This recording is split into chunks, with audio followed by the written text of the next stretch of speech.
하나님 말씀 누가복음 5장입니다. 5장 1절로 11절 말씀까지 교독하도록 하겠습니다. 무리가 옹위하여 하나님의 말씀을 들을새 예수는 게네사렛 호숫가에 서서 호숫가에 두 배가 있는 것을 보시니 어부들은 배에서 나와서 그물을 씻는지라. 예수께서 한 배에 오르시니 그 배는 시몬의 배라. 육지에서 조금 뛰기를 청하시고 앉으사 배에서 무리를 가르치시더니 말씀을 마치시고 시몬에게 이르시되 깊은 데로 가서 그물을 내려 고기를 잡으라.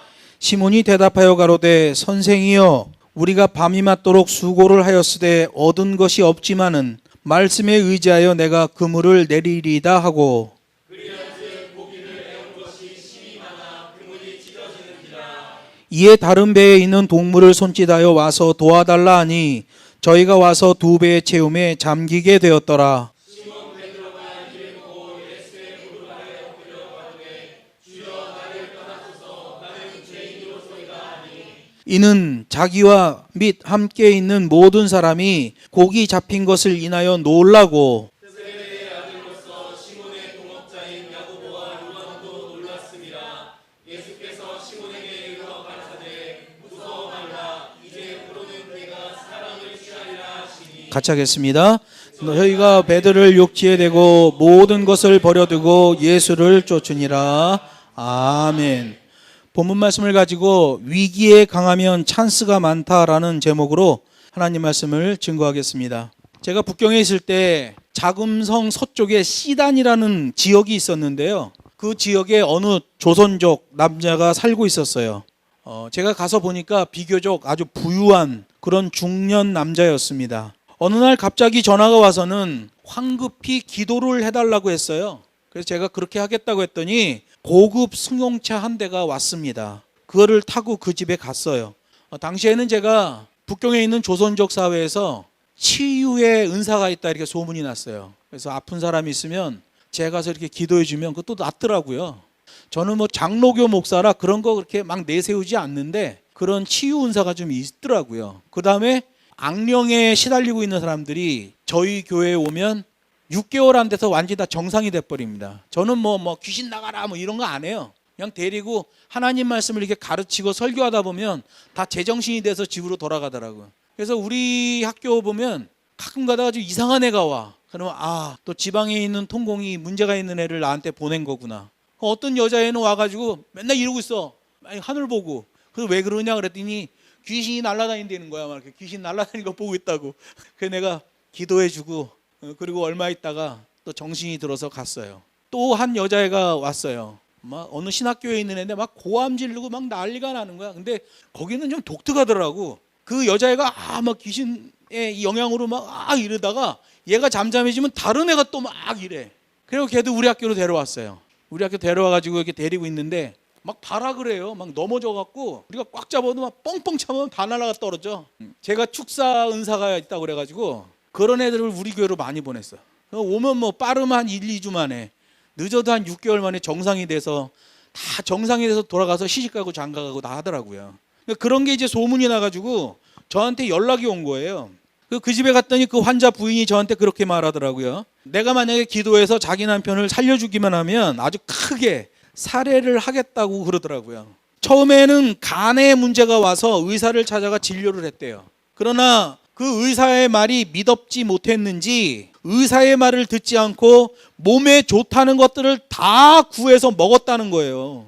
그러다가 결국은 간경화가 왔다는 거예요. 내가 가서 그 중년 남자를 보니까 얼굴이 비정상적으로 새까매요. 야, 이 사람이 왜 이렇게 색깔이 이런가 할 정도로 얼굴이 까맣게 변해 있더라고요. 그래서 제가 보는 순간 이분은 이미 시간표가 늦었다 라는 생각이 들더라고요. 그래서 기도하러 갔으니까 기도는 해주고 돌아왔어요. 그 뒤에 연락을 해보니까 간암으로 병원에 갔고 그리고 얼마 후에 돌아가셨다고 그러더라고요. 여러분, 치유 가운데서도 가장 중요한 치유는 마음과 생각을 치유하는 거예요. 육신에 어디 병든 곳을 치유하는 것보다 더 급선무가 마음과 생각을 치유하는 거란 말이에요. 마음과 생각이 병들면 아무리 좋은 방법이 아무리 좋은 길이 보여도 당장 자기 눈앞에 유혹들만 따라가게 된단 말이에요. 그래서 사람에게 영적인 문제는 자기 소견에 옳은 대로 행하는 것 때문에 발생한다는 거예요. 영적인 문제가. 그러면 자기 소견에 옳은 대로 행하는 이유는 뭐냐? 기도가 막혔기 때문에 그래요. 주님과의 관계가 무너졌기 때문에 그러는 거예요. 그래서 영적 상태가 어떠냐라는 걸 보려면 그 사람이 기도를 하느냐 안 하느냐로 볼 수 있어요. 그 사람이 평소에 하나님께 기도하는 삶을 갖고 있느냐, 그럼 그 사람은 하나님과 커뮤니케이션이 되고 있는 사람이에요. 교통이 되고 있는 사람이죠. 근데 영 기도가 안 되는 사람이다 그러면 영적 상태를 한번 점검해 봐야 된다는 거예요. 누구든지 병들어 뒤틀려 있는 생각이 치유가 되는 만큼 유익이 된다는 거예요.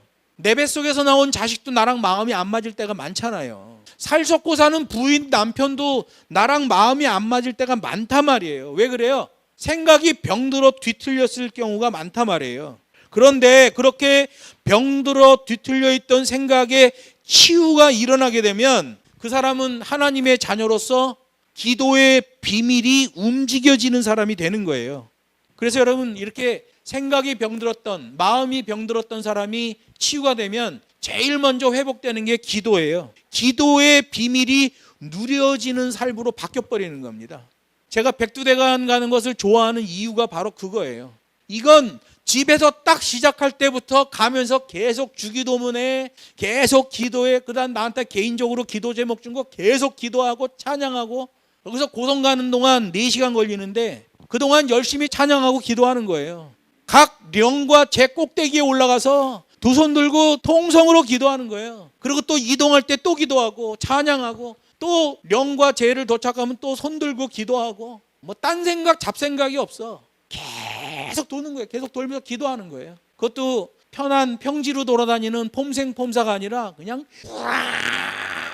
꽝 해야 올라가는 언덕길이에요. 막 좌로 구부러지고 우로 구부러지고, 거기 올라가서 기도할 때 얼마나 좋은지 몰라. 특별히 주님도 산 꼭대기에 올라서 기도 많이 하셨잖아요. 산에 가서 기도하시고, 산 아래에 있는 마을들을 위해서 기도하시고, 예루살렘을 바라보면서 위해서 기도하시고, 예수님이 그런 사역 하셨어요. 저도 성경을 읽으면서 예수님이 한 거는 한번 따라해 보는 거야. 그래서 백두대간 기도를 하나님이 마음에 주셔서 백두대간, 우리나라 제일 꼭대기의 진부령부터 저 지리산 성삼재까지 109고개를 넘어가는 거예요. 그러더니 여러분, 백두대간 기도할 때 저한테 기도 제목이라도 하나 딱 주면 얼마나 좋아. 109번 기도해 준다니까. 가서 백두대간에 가갖고. 여러분, 영적 상태가 치유되면 기도의 비밀이 누려지는 거예요. 각 사람마다 약간씩 정도의 차이는 있겠지만 사람이라면 누구나 고정관념이라는 게 있잖아요. 물론 좋은 생각으로서의 고정관념도 있어요. 좋은 생각으로서의 고정관념은 신념이라고 하죠. 그냥 고정관념이라고 사용될 때는 부정적인 표현이 되는 거예요. 여러분, 우리 그리스도인들 중에도 부정적인 의미에서 고정관념에 빠진 사람이 있다는 거예요. 왜 그래요? 영적인 유연성을 상실했기 때문에 그래요. 간이 건강하면 간이 부들부들 유연성을 갖는단 말이에요. 여러분, 가끔 가다가 소나 돼지 이런 간을 보세요. 간이 탁 넘으면 출렁출렁하잖아요. 유연하잖아요. 그런데 간경화가 와버리면 그 간이 딱딱해지고 병들어 버리는 거죠. 의사의 말을 듣지 않으면 그 상황을 못 벗어나는 거예요. 기독교인들이 영적인 유연성을 회복하려면 하나님의 매뉴얼의 말씀을 적용해야 돼요. 그래야 유연성을 회복하게 되는 거죠. 오늘 본문 말씀은 게네사렛 호숫가의 투박한 어부들과 예수님 사이에서 일어난 일이에요. 한 배에 오르시니 그 배는 시몬의 배라, 이렇게 말해요. 여러분, 이게 시몬의 배에 예수님이 올랐다라는 것 자체가 주님이 거기 함께 하시기 때문에 대박 나는 거예요. 자세 잡아야 된단 말이야. 일단 주님이 관여가 됐다 그러면 대박 나는 거예요. 우리 제주 졸업여행도 주님이 관여되게끔 그분이 역사하신 그 매뉴얼을 그대로 붙든단 말이야. 절대로 안 바꿔. 그러면 하나님이 거기 역사하시는 거예요. 예수님이 어느 한 배에 올랐는데 베드로의 배에 올랐다. 그러면 이건 대박 나는 거예요. 딱 잡아야 돼. 영적인 유연성을 가진 사람이라면 그 상황을 절대로 허투루 보내지는 않겠지요. 그 배에서 말씀을 마치신 예수님이 시몬 베드로에게 권면을 하셔요. 깊은 데로 가서 그물을 내려 고기를 잡으라는 거예요. 지금 밤새도록 허탕쳤는데 또 깊은 바다로 나가라고? 여러분, 갈릴리 바다는 밤에 고기를 잡는 데예요. 밤에. 낮에 되면 고기가 다 밑으로 내려가 버려. 밤에 고기가 위로 올라온단 말이에요. 밤새도록 허탕치고 왔는데 이미 해가 떠갖고 날이 밝았는데 고기를 잡으래. 배를 끌고 나가재요. 나가봐야 허탕이죠. 내가 만약에 베드로라면 한마디 할 거예요. 당신 목수 아니야? 목수가 어부한테 뭐 고기 잡으라 말을 할 권한이 있는 거요? 우리는 갈릴리 바다에서 잔뼈가 굵은 사람인데 지금 낮에 나가서 뭘 하라는 거요? 우리 뭐 골탕 먹이려는 거요? 나는 한마디 했을 것 같아요. 부정적인 상황이고 불편한 권면이잖아요. 그런데 베드로가 일단 한번 해봐요. 여러분, 이게 대단한 겁니다. 어떤 권면이 들어올 때 일단 한번 아멘하고 해보는 거예요. 이게 이제 베드로가 강력한 리더십으로 성장할 수 있는 배경이 되는 겁니다. 그래서 주님이 베드로를 거의 수제자 삼아버리잖아요. 뭐예요? 뭘 명령하면 일단 한번 해보는 거예요, 이 사람은. 이게 이제 장점으로 작용했죠. 우리들이 밤이 맞도록 수고를 하였으되 얻은 것이 없지만은 말씀에 의지하여 내가 그물을 내리리이다. 굉장히 믿음이 있는 것처럼 보이죠? 이거 빈정거리는 말이란 말이에요. 오늘 아침에 누가복음 9장의 베세다 지역에서 나온 말도 빈정거리는 말이었잖아요. 이것도 빈정거리는 말이에요. 우리가 밤이 맞도록 잡았는데 허탕쳤어요. 내가 진짜 당신이 그냥 요즘 핫하게 뜨고 있는 선생이라니까 내가 말 한번 들어볼게요. 뭐 나가봐야 허탕치겠지만. 이 얘기라니까요. 그래서 나중에 고기가 잡혔을 때 베드로가 그냥 무릎 꿇고 주님 잘못했습니다. 난 죄인입니다. 얘기하는 거. 왜? 이게 빈정거리면서 얘기했단 말이에요. 부정적인 답변을 한 거예요. 빈정거리는 답변을 한 거예요. 원래 고기는 밤에 잡는데 낮에 고기 잡으러 가자고 하니까 갈릴리 호수 어부들이 황당해지는 거 아니겠어요? 그런데 주님이 낮에 고기를 잡자고 하는 순간 천사들이 바빠지는 거죠. 고기들은 밤에 올라왔다 낮이면 쫙 깊은 바다로 내려가 버린단 말이야. 어떻게 잡아 고기를? 잡는 방법은 하나밖에 없어. 주님이 천사들을 명하여 고기들을 떼를 몰고 잠자고 있는 거야. 얘 일어나. 기상 5분 대기. 다 위로 출동. 그래서 고기들이 뭐야 이거, 내가 지금 일평생 살아봤는데 낮에 위로 올라가라는 이 명령은 처음이네.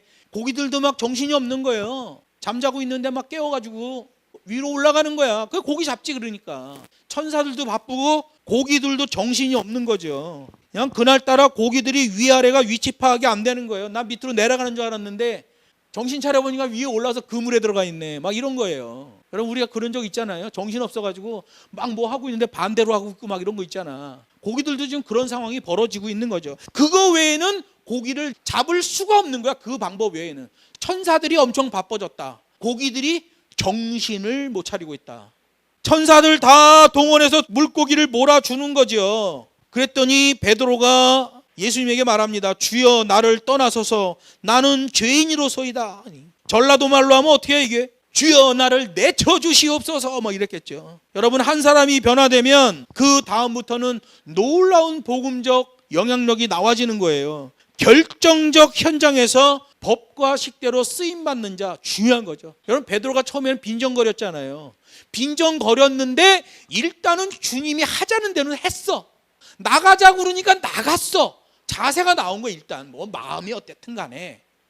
근데 그 증거, 결과물이 나오잖아요. 그런 자세를 잡아도 결과물이 나온다니까. 복음은 그 분부하신 대로 움직여 열매 결과값을 얻어내는 그 한 사람을 통해서 성령께서 역사하시는 방법이 나온단 말이에요. 제가 많은 사람들한테 그런 얘기해요. 한 3년만 주일 성수 정말 열심히 하고 매일매일 삶 속에서 하나님과 교통하고 기도하고 하나님이 말씀하신 대로 한번 따라가 봐라. 한 3년만 해봐라. 그 다음에는 하나님이 내 인생에 가장 적합한 방법으로 어떻게 인도하시는지에 대한 그 방법론이 네 눈에 보일 것이다. 그리고 그 다음부터는 그 방법론대로만 가. 그러면 여러분, 그 인생은 부작용이 없는 인생이 돼요. 하나님이 그를 건강하게 하시고 그를 복음의 일꾼 그리스도의 향기로 사용한단 말이에요. 그렇게 베드로가 나를 내쳐주시옵소서라고 회개하자 주님이 5장 10절에서 말씀하셔요. 무서워 말라. 이제후로는 내가 사람을 취하리라. 이 고기 잡는 어부를 사람 낚는 어부로 바꿔주신 거예요. 여러분, 사람 낚는 어부가 되려면 고기 낚는 것을 포기해야 되잖아요. 모든 것을 버려두고 예수를 쫓으라는 거예요. 여러분, 이게 위기가 아니겠어요? 고기 잡아서 먹고 사는 사람한테 고기 잡는 일 멈추라고 그런단 말이에요. 그러면 위기에 빠지는 거예요. 그런데 일단 주님이 시키면 시키는 대로 하는 거야. 뭐 빈정거리든 뭐 충성되이 대답하든 일단 시키는 대로 하는 거야. 일단 아멘하고 해보는 거야. 그러면 거기에 하나님이 역사하시더라는 거예요. 베드로는 그렇게 해서 복음 전파자가 된 사도예요. 내가 배우고 아는 것이라고는 그물 던지는 일밖에 없는데 그래도 앞으로 내가 먹고 살려면 그물은 지고 가야 하지 않을까요, 주님? 이랬다면 얼마 안 가서 그 무거운 그물 때문에 주저앉고 말았을 거예요. 베드로가 만약에 이 배가 얼마짜리인 줄 아세요? 하고 우물쭈물했다면 시간표 다 지나가고 타이밍 놓치는 거예요. 타이밍을 잘 맞춰야 돼. 초록색 고추로는 고추장 못 담그는 거야. 타이밍이 맞아야 된단 말이에요. 주님이 그 타이밍에 맞춰서 권면하시고 명령을 하신단 말이야. 그러면 내 생각이 거기 따라가지 못하더라도 일단 아멘하고 시작하는 거예요. 하나님 일은 그런 거예요. 여러분, 그래서 전문가는 가벼운 겁니다. 여행 갈 때요, 전문가는 아주 가벼운 거예요. 저 이번에 백두대간 가는데 뭐 여보레 옷 하나도 안 가지고 갔어요. 그냥 입는 거 그대로 그냥 아주 최소화시켰어. 그랬더니 오토바이 뒤에 음하는 통 있잖아요. 거기가 3분의 1이 남어. 이번에 일본 갈 때도 우리 집사람이 그러더라고. 아니, 가방 어디 있냐? 그래. 나 등에 면 세게 이게 내 여행 가방이야. 그랬더니 아니, 그것만 가지고 뭐 넣냐? 아무것도 없는. 뭐 아무 문제. 일본 가고 뭐 아무 문제 없이 다 다녔어요. 여러분, 전문가는 가벼워요. 여러분, 초보자들은 무거운 거예요. 근데 하나님의 복음을 따라가고 거기서 열매를 거둬본 자는 부수적인 것을 과감히 버릴 수 있는 용기를 갖게 되는 거예요. 주님이 말씀하시잖아요. 너희가 복음 전하러 갈 때 신발 하나를 더 가져가지 말라. 겉옷 하나 더 가져가지 말고 전대 하나를 더 차지 말고 지팡이도 가져가지 말라. 주님이 시키는 대로 해보는 거예요. 주님이 누가복음 9장에서 누가복음 10장에서 12제자에게 주신 매뉴얼, 70인 제자 교정 매뉴얼 딱 보면 엄청 가벼워져요. 가벼워져야 증거가 나오는 거예요. 여러분, 베드로가 만약에 그물 가지고 와야죠. 주저앉는 거예요. 배 이거 얼마 주저앉는 거예요. 여러분, 불필요한 것 때문에 둔해지는 거예요. 여러분, 9장에서 보세요. 합당치 않은 자들 나오죠. 제 입신양명을 위하여 예수님께 다가온 서기관. 그럼 무거운 사람이에요. 내 아비의 장사를 지내고 오게 하소서. 무거운 사람이에요. 가족에게 가서 작별 인사를 하게 하여 주옵소서. 주님이 말해요. 합당치 아니하다. 피팅이 안 됐다는 거죠. 여러분, 몽골 마병을 보세요. 무게의 차이가 있잖아요. 가볍잖아요. 기술의 차이가 있잖아요. 몽골 기병들은요, 갑옷을 벗었습니다. 전장에서 장군들, 병사들이 입는 그 두껍게 처리한 그 갑옷을 벗어 쟁겼어요. 그냥 일반적으로 입는 가죽옷을 입고 나갔어요. 가벼워지죠. 처음에는 갑옷을 벗으니 위험할 줄 알았는데 오히려 그 가벼움 때문에 승리의 견인차가 됐던 거 아니겠어요? 그런데 유럽의 기사들을 보면 죽음이 두려워 두터운 철갑옷을 입고 있어요. 혼자서는 입지도 못해. 너무 무거워가지고. 넘어지면 일어나지를 못해. 말도 지쳐. 그런 기사를 등에 싣고 다녀야 되니까. 그래서 여러분, 몽골 마병하고 유럽 기사하고 싸우는 그런 영화 장면 보세요. 몽골 마병은 칼을 흔들고 활을 쏘면서 막 뛰면서 말 배 밑으로 내려갔다 다시 저쪽 편으로 올라와서 안장에 탁 앉고 막 이런다니까. 몽골 마병은 막 칼을 휘두르면서 그렇게 해. 유럽 기사는 철갑옷 그 무거운 것 입고 말 위에 앉아서 앞으로 창 길게 해서 이렇게 붙들고 있어야 돼. 휘둘르지를 못해. 무거워서. 휘두를 수 없는 게 완전히 철갑옷으로 치장을 해놨기 때문에 못 움직여. 그냥 이렇게 가서 말이 가갖고 긴 창으로 상대방 푹 찌르는 거야. 이 상태로 찌르는 거야. 이렇게. 그냥 너무 무거워가지고 꼼짝을 못해. 혼자서 입지도 못해. 넘어지면 그만이야. 그 기사 싣고 다니는 말도 지쳐. 여러분, 전문가는 가벼운 거예요. 베드로의 특징, 이거다 싶으면 일단 해보는 거예요. 먼저 하면 기준되는 거야. 잘못했으면 바로 회개해버려. 여러분, 죄의 문제는요, 시간을 끌면 끌수록 사단에게 단단히 붙잡혀버려서 빠져나오기가 힘들어요. 그냥 잘못했으면 바로 회개해버려야 돼. 베드로처럼. 핵심을 잘 찾아내서 질문하는 거예요. 정리가 인생의 시작이고 목회의 시작이고 성공의 시작 아니겠어요? 그 이후에 우리 주님이 무슨 일을 하시든지 이런 성향의 베드로를 먼저 사용하시는 거예요. 그 베드로를 이해해야 돼. 속이 뒤틀리든 어쨌든 간에 일단 아멘 하고 시작하는 거예요. 주의 일은.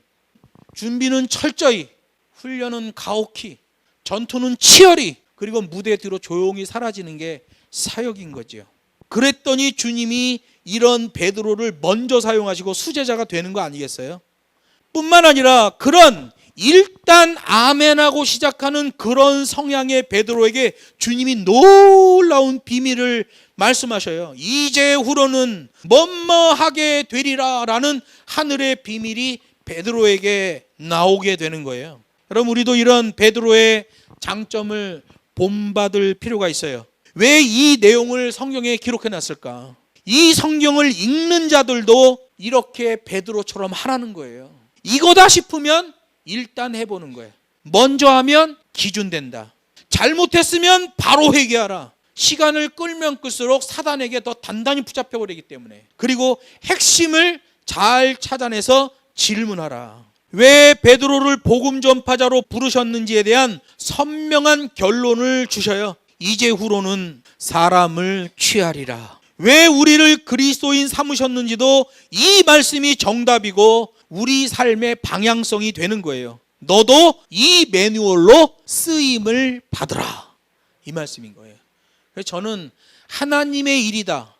그 일을 하면 복음의 승리를 일구고 하나님께 영광을 일굴 수 있겠다 싶으면 바로 투자합니다, 저는. 근데 지금까지 하나님께서 그런 일에 응답을 안 하신 적이 없어요.